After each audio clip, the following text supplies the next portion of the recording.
Okay. வணக்கம் வணக்கம் வணக்கம் வணக்கம் நேயர்களே. வணக்கம் நேர்களே. நான் ஸ்டாப் நியூஸ் நேயர்களுக்கு வணக்கம்.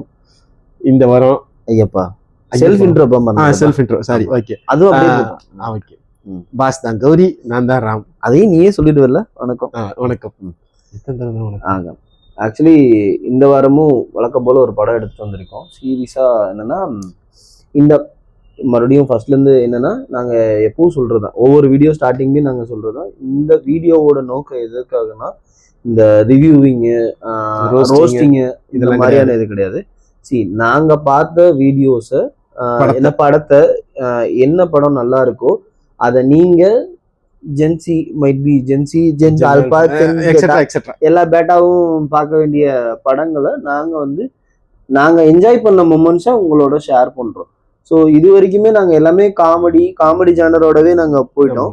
ஸோ இந்த படம் கொஞ்சம் டிஃப்ரெண்டா இருக்கட்டும்னு சொல்லிட்டு ஒரு த்ரில்லர் அப்படின்னு தம்பி ரொம்ப விருப்பப்பட்டாப்புல, ரொம்ப டைம் கேட்டுக்கிட்டே இருந்தாப்புல. அப்படி ஒரு சிக்கல்ல வந்த முடிவு தான் இந்த படம். என்ன படம்பா? சிகப்பு ரோஜாக்கள். ஓகே. கமலஹாசன், பாரதி ராஜா சாரு, முக்கியமா ஸ்ரீதேவி மேம் எல்லாம் இருந்த ஒரு சம படம். இளையராஜா சாரோட மியூசிக் இன்னைக்கும் அதுல எல்லா பாட்டுமே ஹிட் தான். ஆமா. இந்த பிளே பாய் மூவின்னு இவங்க எல்லாம் சொல்லிக்கிறாங்க இல்லையா, அந்த பிளே பாய் மூவிக்கு எல்லாத்துக்குமே ஒரு டெம்ப்ளேட்டா அமையிற படம் நீங்க எப்ப எடுத்தீங்கன்னாலும் இருக்கும். செம்ம மூவி. அதுவும் கமலஹாசன் சாரோட அந்த பீக், அந்த பிரைம் சொல்ற கூடிய அந்த பீக் டயத்துல வந்தது. அதுவும் அவருக்கும் ஸ்ரீதேவி மேடம் இருக்கிற கெமிஸ்ட்ரி செம்மையா இருக்கும்.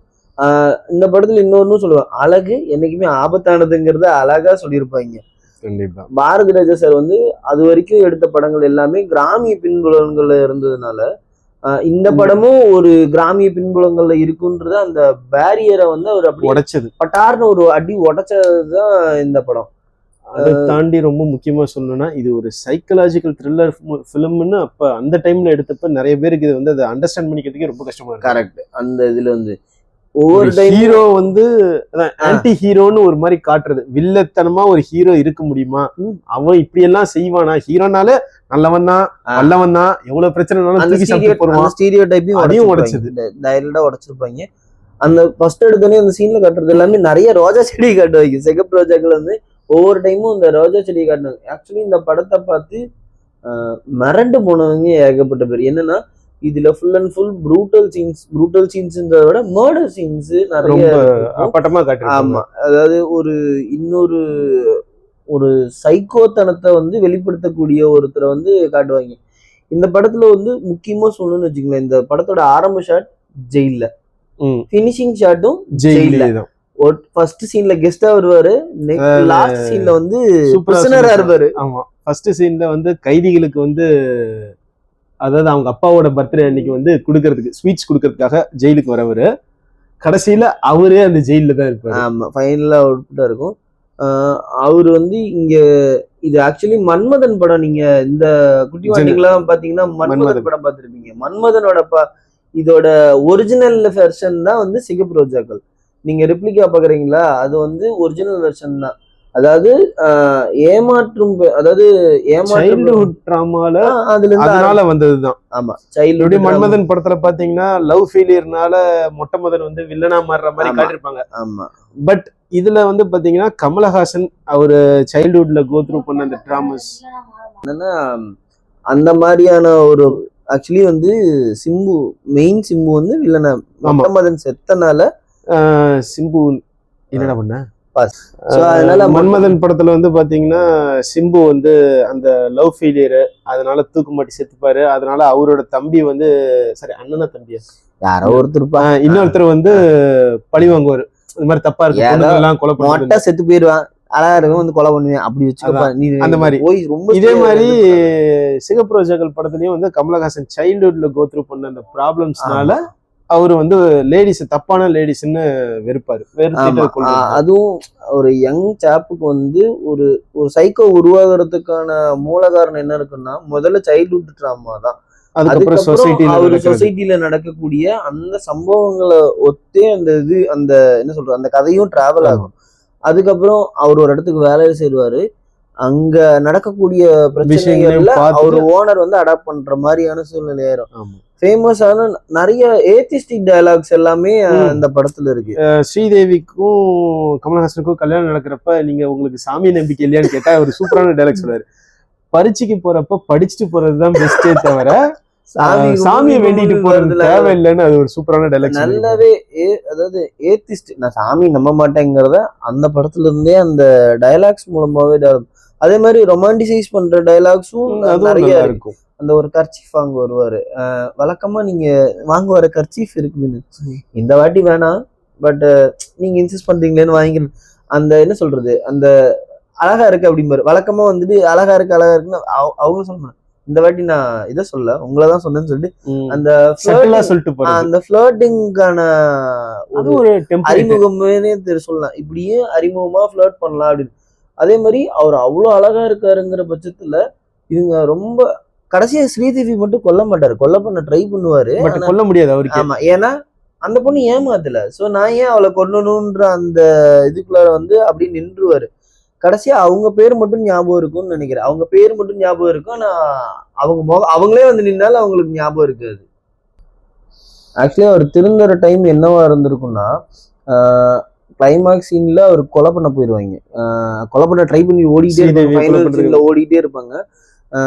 ஓடிட்டே இருக்கும்போது ஒரு இடத்துல கமல் மாட்டிக்குவாரு. கமல் மாட்டிக்கும் போது அவங்க நினைச்சிருந்தா எஸ்கேப் ஆகி ஓடிடலாம். அவங்க என்ன பண்ணிருப்பாங்கன்னா கமலை சேவ் பண்ணுவாப்ல. சேவ் பண்ணோனையும் அந்த டைம்லயே ஒரு பிரேக் டவுன் ஆயிடுவாரு. அதுக்கப்புறம் கிளைமேக்ஸ்ல வந்து இது எப்படி எழுதியிருப்பாங்கன்னா அவங்க வந்து பார்ப்பாங்க, வந்து பாக்குறப்ப டைவர்ஸ் பண்ணிருக்கலாம், வேற மேரேஜ் பண்ணிருக்கலாம், புரட்சி எதாவது பண்றேன்னு சொல்லி எதாவது பண்ணிருக்கலாம். பட் ஸ்டில் அவங்க வந்து அவனை பார்த்துட்டு அன்பு செலுத்திட்டு போறது வந்து அவனை இந்த ஃபைனல் டச் என்னவா முடிப்பாங்கன்னா என் மனைவி நல்லவள் அப்படின்னு சொல்லி அவர் செவத்துல அழகா எழுதுற மாதிரி வச்சு முடிச்சிருப்பாங்க. So everybody is not same அப்படிங்கிற அந்த கான்செப்டுக்குள்ளார வந்துருவாங்க. அப்போ அவ்வளோ நாள் வந்து அந்த ஃபைனலா அதுல ஃபைனல் ஷாட் வந்து சிகப் அந்த ரோஜாவை காட்டுறாங்களா என்னன்னு இல்ல, ரோஜா எல்லாம் காட்டுவாங்க. இவரை வந்து இந்த வெள்ளை சட்டையில இந்த கைதி ட்ரெஸ்ல ஜெயில இருப்பாரு. ஓகே, அவங்க அப்படியே திரும்பி அவரை செவுத்துல கிரிக்கிட்டு இருக்கிறத இவங்க பார்த்துட்டு இவங்க திருப்பி போவாங்க.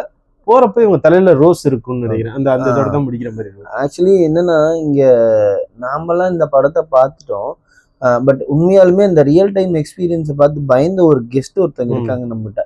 அவங்க வந்து ஆக்சுவலி இந்த எக்ஸ்பீரியன்ஸை ஷேர் பண்ணணும்னு சொன்னாங்க. சரியா, அந்த கெஸ்ட் உனக்கு புதுசு இல்லை, பட் எனக்கு புதுசு. வாங்க இங்க வந்துட்டு உங்களோட எக்ஸ்பீரியன்ஸை சொல்லுங்க. ஆக்சுவலி என்னன்னா இவங்க இந்த பத்தியெல்லாம் டிஸ்கஸ் பண்ணிட்டு இருந்தாங்க, நான் கேட்டுட்டு இருந்தேன். ஸோ எனக்கு வந்து சடனா திரும்பி பார்த்து எதை பத்தி தான் பேசிட்டு இருக்காங்க இவங்க அப்படி சொல்லி யோசிக்கிறப்போ இந்த படம் நான் வந்து அந்த ஜென்சியோட ரொம்ப பார்டர்ல இருக்கிற ஒரு கிட்டு நானு. ஸோ நானுமே அதெல்லாம் வந்து பரிச்சயமா எங்க பேரண்ட்ஸ் பார்த்த மாதிரி பாக்குற சூழ்நிலை எனக்கு இல்லை. பட் இது இந்த சேனல்ஸ்ல எல்லாம் போடுவாங்க, மத்தியான டைம்ல போடுவாங்க. அப்போ போர் அடிக்கிறப்போ வந்து பார்த்த ஒரு படம் தான். பட் ஒரு பொண்ணா இருந்தா அது என்னை பாதிச்சது ரொம்ப. எப்படின்னா அது வரைக்கும் ரொம்ப ஜாலியா சுத்திக்கிட்டு இருந்தேன் நான் வந்து அந்த ஒரு படம். அந்த ஒரு படம் வந்து ஒரு பெண்களோட ரியாக்ஷன்ஸ் வந்து அது எப்படி நான் வந்து எக்ஸ்பிளைன் பண்றதுன்னே தெரியல. ஒரு பெண்ணால வந்து ஒரு ஆணை உருவாக்கவும் முடியும், ஒரு ஆணை வந்து அழிக்கவும் முடியும். And at the same time அதுக்கோசரம் நம்மளும் திருத்துற இடத்துல இல்ல. பல விஷயங்களை எனக்கு அந்த படம் வந்து யோசிக்க வச்சுது. ஏன்னா அவங்க வந்து அவங்க அம்மா கிட்ட அந்த கமலஹாசன் கேரக்டர் வந்து அவங்க அம்மா கிட்ட நிறைய விதமான கஷ்டங்களை அனுபவிச்சுட்டு வாழவே முடியாதுன்னு வீட்டை விட்டு ஓடி வருவாரு. அங்க அவருக்கு வேலை செய்யற இடத்துல ஒரு ஹோப் கிடைக்கும். ஆனா அங்க ஏதோ ஒரு பெண் பண்ண தப்பால இவர் மேல பழி விழும். மறுபடியும் இன்னொரு இடத்துக்கு வேலைக்கு போவாரு, அங்கேயும் அந்த ஏதோ ஒரு இடத்துல தப்பு நடக்கும். So it doesn't mean that எல்லா இடங்களையும் தப்பு நடக்குதுன்னு கிடையாது. பட் அவர் பார்த்த காட்சிகள் தப்பாவே இருக்கு, அது அவர் அப்படி மாத்திருக்கு. ஆனா ஏதோ ஒரு பெண் ஏதோ ஒரு கட்டத்துல அன்பு காமிக்கிற அப்படின்னா வாழ்க்கையை வெறுத்தோ எது மேலயும் நம்பிக்கை இல்லாத ஒரு பர்சன் அந்த பொண்ணே அவர் கொலை பண்ணதான் வராரு. பட் அகைன் அவங்களால அவர் மறுபடியும் வாழ்க்கை மேல ஒரு நம்பிக்கை வந்தது. அந்த கிளைமேக்ஸ்ல வந்து இந்த மாதிரி நல்லவங்க அப்படின்னு எழுதி முடிப்பாங்க. சோ அந்த ஒரு சைக்கோக்கு கூட அன்பு கிடைச்சா மாறுவாங்க அப்படின்றதையும் நான் அந்த படத்துல இருந்து புரிஞ்சுக்கிட்டதுதான். பட் அது ஒரு சின்ன ஏஜ்ல எனக்கு பாக்குறப்போ என்னால அந்த பயத்தை எனக்கு இப்ப கூட எப்படி எக்ஸ்பிளைன் பண்றதுன்னு கேட்டது. 4 நாள் நான் தூங்கவே இல்லை. ரோட்ல போக முடியாது, எவனே நல்லவனை பார்த்தா கூட எனக்கு சைக்கோவா இருப்பானோ அப்படின்ட்டு. கமலஹாசன் தான் இருக்கிறவனே சைக்கோவா இருக்கானே, நட்சத்திரத்துல எவன் நல்லா சுத்துறான் எவன் சைக்கோவா இருக்கானே தெரியலையே அப்படின்னு எல்லாம் என்னை வந்து யோசிக்க வச்ச ஒரு படம். நல்ல விதமாவும் அது யோசிக்க வச்சிருக்கு, என்னை வந்து இந்த மாதிரி பயப்படவும் வச்சிருக்கு. எனக்கு தெரிஞ்சு இப்பவும் நான் படம் ரிலீஸ் ஆகிறதெல்லாம் பாக்குறேன் இல்லையா, எனக்கு தெரிஞ்சு கொஞ்சம் பின்னாடி போய் டேரக்டர்ஸ் இல்லை இப்போ இருக்கிற யங் டேரக்டர்ஸ்லாம் கொஞ்சம் இந்த மாதிரி படம்லாம் எடுக்கணும், எங்களை மாதிரி ஆடியன்ஸும் இருக்காங்க அப்படின்னு சொல்லி நான் யோசிக்கிறேன். பட் என்னோட எக்ஸ்பீரியன்ஸ்ன்னு சொல்லி ஷேர் பண்ணும்போது மன்மதன்லாம் என்ன அப்படி ஓரமா போய் நின்னு இதெல்லாம் எனக்கு எப்படி இருந்தது தெரியுமா, தூங்கலடா நானு, என்னோட லைஃப கூட சேஞ்ச் அதாவது அந்த ஏஜ்ல வந்து யாரையாவது பார்த்தா ஒரு ஆசை வரணும், ஒரு கிரஷ் வரணும், அப்படி இருக்கணும். எனக்கு எவனை பார்த்தாலும் பயம் வரும். அது கல்யாணம் ஆகுறதுக்கு கொஞ்சம் வருஷத்துக்கு முன்னாடி கூட இவன் சைக்கோ கொலைக்காரனா இருப்பானும் அப்படிதான் நான் யோசிச்சிருக்கேன். சோ நிறைய விதத்துல எனக்கு அந்த படம் வந்து இன்ஃப்ளூயன்ஸ் பண்ணிருக்கு. அதுதான் என்னோட எக்ஸ்பீரியன்ஸ். நீ அதெல்லாம் இருக்க மாட்டேன் நான் நம்புறேன். அப்படிதான் நான் உன்னை திரித்திருவேன் அப்படின்னு வயசு எந்த போடவும் இப்ப இருக்காதீங்க, அதெல்லாம் படத்துக்கு மட்டும்தான். சோ என்னோட டேக் இந்த படத்துல என்னன்னா, ஒரு ப்ராப்பரான சைல்ட்ஹுட் இல்லைன்னா ஒரு பர்சன், ரெட் பி மேல் ஆர் ஃபீமேல் யாரா இருந்தாலும் சரி, ஒரு குழந்தை ப்ராப்பரான சைல்ட்ஹுட் இல்லைன்றப்ப அதோட தாக்கம் எந்த லெவலுக்கு இருக்குன்றதுதான் இந்த படத்துல இருக்கிற மெயின் தீம். இது நிறைய பேர் புரிஞ்சுக்க மாட்டாங்க. பட் என்ன அப்படின்னா இத வெறும் வேற மாதிரி ஒரு படமா காமிச்சிருந்தா இது எந்த அளவுக்கு ஓடி இருக்குமா, இந்த அளவுக்கு அது வந்து நிறைய காட்டினது தாக்கத்தை உருவாக்கி இருக்குமான்னு தெரியல. ஆனா அந்த மாதிரி விஷயங்கள் எந்த அளவுக்கு தாக்கத்தை உருவாக்கி இருக்கும்ன்ற அது ஒரு திகிலோட சொன்னாங்கல்ல, அதுக்குதான் இந்த படம். ஏன்னா எத்தனையோ இந்த மாதிரி ஸ்டோரிஸ் எல்லாம் வந்திருக்கு. ஆனா சிறப்பு ரோஜாக்களுக்குன்னு இருக்கிற இடம் வந்து தனி. அது வந்து கதையா இருக்கலாம், இல்ல அந்த சீக்வன்ஸா இருக்கலாம், இல்ல போட்ட ஆளுங்களா இருக்கட்டும், நம்மளோட நடிப்பா இருக்கலாம், இதெல்லாம் சேர்ந்ததுதான் அந்த பேக்கேஜ். சோ எத்தனை திகில் படங்கள் வேணா இருந்துட்டு போட்டோம், எத்தனை வந்து சைக்கோ படங்கள் வேணாலும் இருந்துட்டு போட்டோம், அதுல வந்து இது டாப்லாம் கிடையாது, இது தனி ரகம். சோ இத கண்டிப்பா தனியா உட்கார்ந்து பார்க்கணும். ஸ்டீரியோடைபிக்கல் திங்ஸ் எல்லாம் பிரேக் பண்ணுது. உதாரணத்துக்கு சொன்னதுதான் இந்த சைல்ட்ஹுட் ட்ராமா சீன்ஸ் ஆகட்டும், இல்ல அவர் பாக்குற விஷயங்கள், அவரை தாக்குன விஷயங்கள், அதை வந்து ஸ்கிரீன்ல பிரசன்ஸ் வந்து காட்டுறப்ப வந்து நிறைய சென்சார் மீறி நிறைய காட்டியிருப்பாங்க. அது நிறைய விஷயம் பாக்குறவங்களுக்கு ஐ திங்க் இப்போ வர இதுல எல்லாம் ஸ்டடி கிளாஸ் பண்றதெல்லாம் அந்த சீனை கட் பண்ணிட்டாங்க. ஸ்ரீதேவிக்கு வந்து அந்த டவுட் வரப்போ அவங்க என்ன பண்ணுவாங்கன்னா, அவங்களோட அப்பா உட்காந்து ஏதோ டிவில போட்டு பாத்துக்கிட்டு இருப்பாரு. எனக்கு அந்த ஏஜ்லயும் அது என்னன்னு புரியல, எனக்கு இந்த ஏஜ்ல அது என்னன்னு புரியல. ஆனா அது ஏதோ ஒரு பயத்தை உண்டாக்குற விஷயம் அது. அப்ப இதை தாண்டி ஒரு சைக்கோ ஒரு ரூம்ல உட்காந்துகிட்டு இருக்கு அப்படின்னு சொல்லி இருக்கும். எனக்கு தெரிஞ்சு யாரு இப்ப அந்த மாதிரி எல்லாம் யோசிக்க முடியும். நீ இப்ப வந்து திகில காமிக்கணும்னா அதுக்கு பிஜிஎம் போடணும், அதுக்கு ஒரு 10 இன்ஸ்ட்ருமெண்ட்ஸ் வேணும். அப்ப அதெல்லாம் இல்லவே இல்ல, ஒரு சேரும் ஒரு டிவி ரிமோட்டும் நிறைய வரப்ப மியூசிக் இருக்காது. அப்புறம் ஏதோ ஒரு கை மட்டும் வரும், ஏதோ அந்த மண்ணுல இருந்து ஒரு கை மட்டும் மேல வரும். அப்போ எனக்கு என்னன்னா அது ஏன் அவ்வளவு பயத்தை, அது வந்து மேபி சில பேருக்கு மேபி இப்ப நிறைய வன்முறைகளை பாக்குறவங்களுக்கு அது ரொம்ப சாதாரணமான சீனா தெரியலாம். ஆனா எனக்கு அது ஏன் இவ்வளவு தாக்கத்தை உண்டாக்கி இருக்கு தெரியுமா? நம்ம ஒருத்தரை லவ் பண்ணி கல்யாணம் பண்ணி அவங்க கூட போய் வாழறோம், அவங்க வீட்டு தோட்டத்துல இருந்து ஒரு கை வருதுன்னா எப்படி இருக்கும்? அது வந்து அந்த அந்த உணர்வோட பார்த்தாதான் அது பயம் வரும். இப்போ வந்து நிறைய வன்முறையை பார்த்தவங்களுக்கு மேபி இது அந்த அளவுக்கு திகிலா இருக்குமான்னு தெரியல. அந்த இடத்துல நம்மள பொருத்தி பாக்குறப்பதான் அது பயம் வரும். சோ மோர் தேன் மென் அது வந்து விமனுக்கு நிறைய நைட் மேட்ச் அந்த படம் ஏற்படுத்தி இருக்கும் நான் நினைக்கிறேன். சோ ஐ திங்க் இதோட போதும். So ஆனாயிச்சமா okay. ஸோ இதுதான் இவங்க தான் நம்ம கெஸ்டோட ரிவ்யூஸ் எப்படி இருந்ததுன்னு பார்த்தீங்களா? ஆக்சுவலி இந்த படத்தை ஏன் அவங்கள பேச சொன்னா, இந்த படத்தை பேசும்போது எக்ஸைட் ஆனதை விட இவங்க கொஞ்சம் பயந்தாங்க. ஸோ அதனால அந்த வியூஸுக்காக பார்க்கணும் அப்படிங்கிறதுக்காக நீங்க பாருங்க. இது யூடியூப்ல அவைலபிளா இருக்கு. சிகப்பு ரோஜாக்கள் மூவி தமிழ்ல இது அவைலபிளா இருக்கு. ஆமா, இந்த படத்தை ஹிந்தில ரீமேக் பண்ணாங்க. அப்படியே பாலச்சந்தர் தான் ரெட் ரோஸ். எப்ப பாரதி ராஜா சாரி பாசே கன்ஃபியூஷன் ஆயிட்டாருன்னு ஏன்பா இப்படி பண்ற?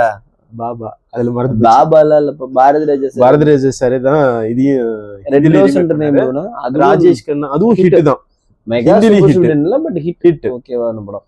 ஸோ இது வந்து ஒரு த்ரில்லிங்கா நம்ம ஒரு எங்கேஜ்டா ஒரு படத்தை பார்க்கணும். லாஃப்டர்லாம் நீங்க எதிர்பார்க்க முடியாது, ஒரு ஃபீல் குட் எக்ஸ்பெக்ட் பண்ண முடியாது. நல்ல தாக்கம் இருக்கும். சொசைட்டில இருக்கிற நிறைய மெசேஜ் நீங்க இதுல அந்த காலத்திலேயே சொல்லி படி சொல்லுப்பா. யாரு? ஆக்சுவலி இதுல இந்த படத்துல 2-3 பேர் முக்கியமா அறிமுகங்கிறத விட பாக்யராஜ் சார் வருவாரு, வடிவுக்கரசி மேம் வருவாங்க. எல்லாருமே செத்து போயிருவாங்க. பட் ஆனா கேமியோல வந்தவங்க எல்லாருமே போட்டுருவாரு, அவரே முடிச்சிருவாரு. ஸோ இந்த மாதிரி நிறைய கேமியோஸ், சஸ்பென்ஸ் கேமியோஸ்லாம் நிறைய இருக்கு. ஸோ இப்போ என்ன கேமியோ காட்டுறீங்க, நாங்கள் அப்பவே கேமியோல வந்தவங்கடாங்கிற மாதிரி. ஸோ அவங்களும் அந்த மாதிரியான ஆர்டிஸ்ட் தான். ஸோ இந்த படம் வந்து ப்ராப்பரான த்ரில்லர் மூவி, சஸ்பென்ஸ் த்ரில்லரோட ஒரு த்ரில்லர். நல்ல இந்த ராட்சசன் இப்படி எல்லாம் பாத்துக்கிட்டு இருக்க நீங்க கொஞ்சம் அப்படியே ரிவர்ஸ்ல போய் இதையும் பாத்தீங்கன்னு வச்சுக்கோங்களேன், கண்டிப்பா நல்லா இருக்கும். ஸோ இனிமேலும் ஏதாவது ஒரு மூவிஸ் நாங்க பண்ணணும், நீங்க சஜஸ்ட் பண்ணீங்கன்னா அந்த மூவியை நாங்க இந்த மாதிரி வீடியோஸ் அதை பத்தி. லாஸ்ட் டைம் லக்கி மேன் போட்டிருந்தோம், இப்பயும் அதே மாதிரி ஏதாவது சிகப்பு ரோஜா கலிப்ப நெக்ஸ்ட் வேற ஏதாவது நீங்க வியூவர்ஸ் சொன்னீங்கன்னா அதை கண்டிப்பா நாங்க பண்ணுவோம். தேங்க்யூ. வணக்கம். வணக்கம். Ram and Gauri. Okay, thank you.